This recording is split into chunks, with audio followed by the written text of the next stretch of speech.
8 Coronation Street, spoilers for next week 3rd to the 5th of February. Next week on Coronation Street, lives are on the line as the Platt house goes up in flames. David and Abby both come under suspicion, and Rob's plans go awry.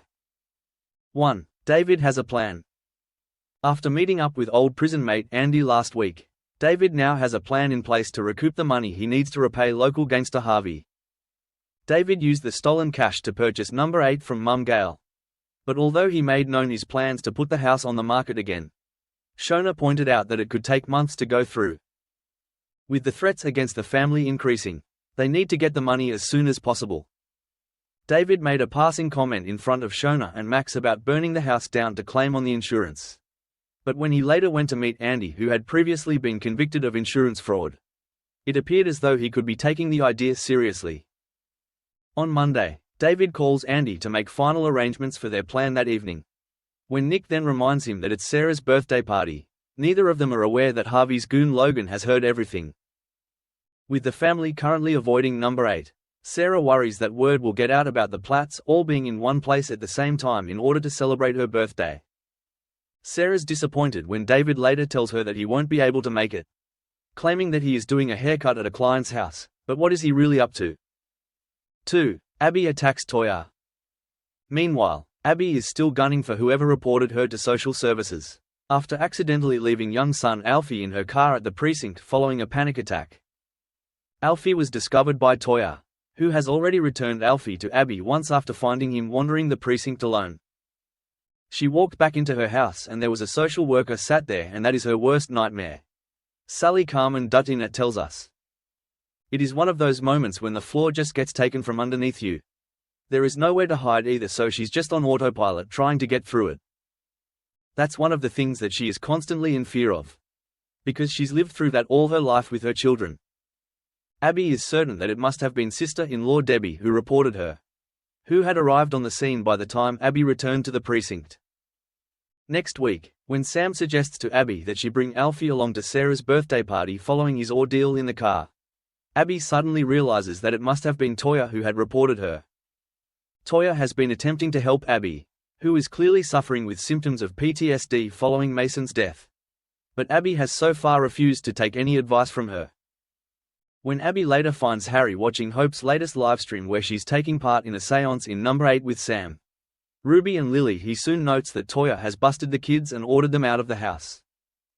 Now knowing where Toya is, Abby decides to head over and confront her. Abby finds Toya putting out candles as she clears up from the seance, and accuses her of being jealous of the fact that she has a child.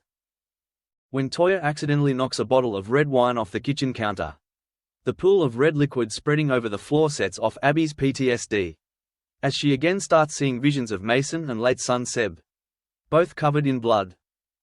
As Toya attempts to calm a panicked Abby, Abby pushes her away and Toya falls, hitting her head.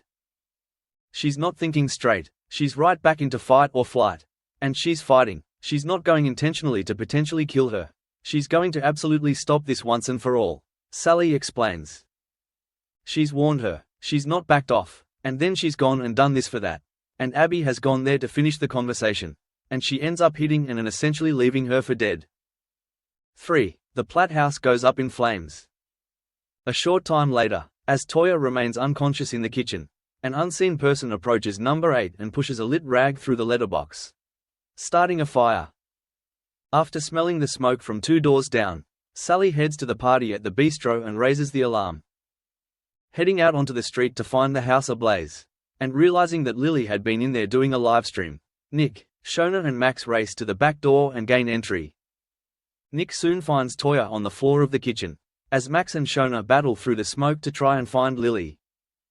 After realizing that Lily is in fact safe, Shona manages to make her escape, but Max ends up trapped inside the house.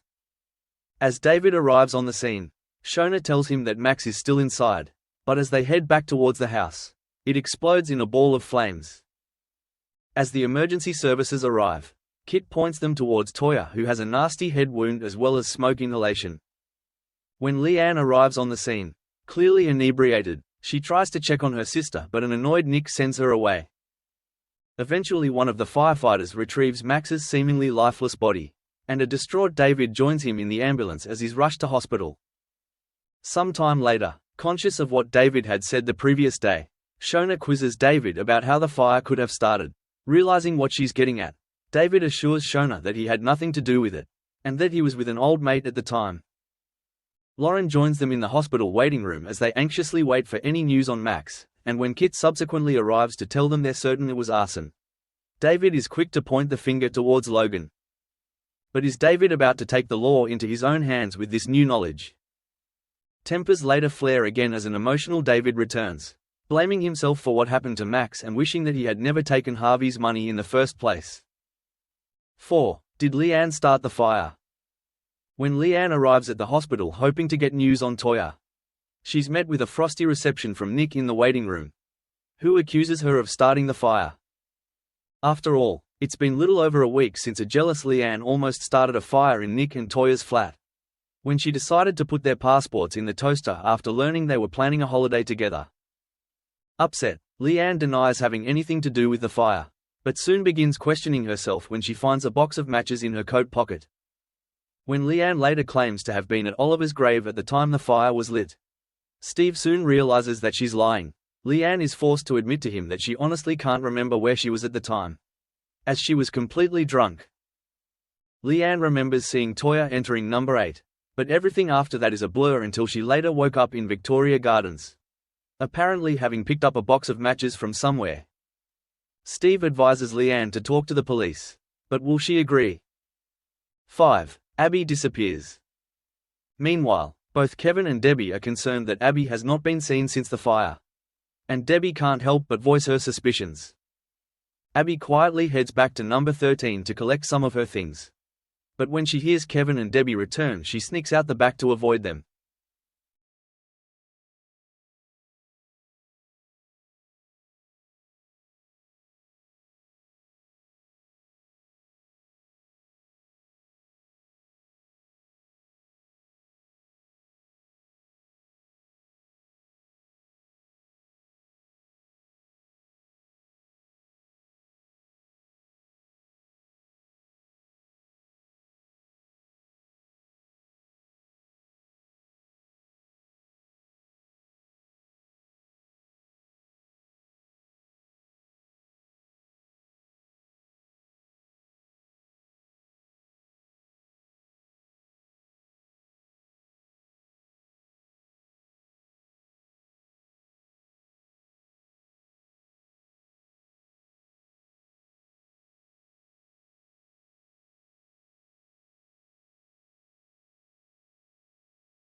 Later that evening, Kevin is worried when he receives a call from Wendy, the childminder, who informs him that Abby came to pick up Alfie over an hour ago and that she seemed on edge. With Abby still not having come home, Kevin begins to fear the worst, because she was having one of her PTSD episodes. She doesn't actually know what she has done. Sally adds, she saw the house on fire and she didn't understand how it happened, but she knows it's probably her doing. She was there, she was angry, there was conflict, but she doesn't remember. After that, she put 2 and 2 together, like you would, and made 5. Kevin later realizes that one of the jerry cans is missing from the garage, and after looking through the CCTV footage from before the fire, he spots a hooded figure searching through the garage. But was it Abby? 6. David is arrested. When Andy calls over at the salon looking for David, Sarah offers to take a message for him. He declines, but exchanges a look with Todd before he leaves. Todd goes on to explain to Sarah that he met Andy during the rave held in celebration of Paul's life, and that he was an old prison mate of Paul and David. As Todd recalls that Andy had done time for insurance fraud, this immediately rings alarm bells for Sarah, who quickly informs Nick. Finding David in the cafe, Nick and Sarah angrily confront him over the fire, convinced that he must have got Andy involved. But will David tell him what he was really up to? David eventually finds himself being interviewed down at the police station by Kit. David protests his innocence, and tells Kit that he was in Denton, several miles away, with Andy at the time the fire broke out. But when Kit later returns to say that Andy has not corroborated his alibi, claiming not to have seen David, he promptly places David under arrest. 7. Steve feels guilty over letting Amy down. Elsewhere on the street, Tracy is concerned that she isn't able to get hold of Amy. Amy had gone to a party the previous night out in Wilmslow, but had been unnerved to bump into Eric, the father of her rapist Aaron. With Eric and a large group of lads sporting t-shirts with Aaron's face on, Eric revealed that they were there to celebrate Aaron's stag do. Amy quickly made her exit before Aaron arrived, but failed to get hold of Steve, who was otherwise occupied whilst in a passionate clinch with Leanne. Steve isn't too concerned by Amy's absence, figuring that she stayed at a friend's overnight. But when Amy eventually returns home, she explains that her phone died after leaving several messages for Steve. She lost her car keys, and spent the entire night walking home. Feeling guilty, Steve makes out he had an early night, but will the truth come out about what he was really up to? 8. Rob's plans go awry. Also next week, plans are now well underway for Carla's kidney transplant, with Carla's brother Rob offering to be a donor, though with dubious motives. Carla has been forced to go private due to the costs involved of keeping a prisoner in hospital on the NHS. Fortunately, Betsy has offered to lend Carla half of the £100 required from her late mother Becky's inheritance. Carla tells Lisa that they're ready to run the compatibility tests to find out if Rob's kidney is a match, and if it proves successful then she will be required to pay a deposit. Carla decides to visit her brother in prison to give him the latest news. But he's clearly put out when he learns that they can do the tests in the prison, and that he won't be required to attend the hospital as he'd assumed.